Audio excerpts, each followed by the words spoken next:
Nak, may sasabihin ako. Ano yun, Tay? Mukhang di na kita kaya pag-aralin, matutuloy ata yung phase out ng jeep. Ano Gar, titigil nga na ba sa pag-aaral?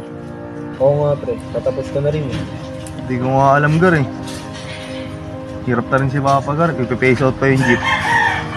Maliwanag sa akin na gusto rin ni Papa na mapag-aral ako. At mas lalo na kung ginusto yun para maihahon kami. Kaya ko to, kakayanin ko lahat ng to.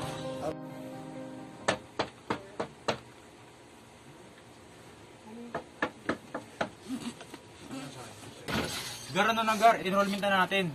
Oo nga, ba't di ka pa naka-BS? Tama na.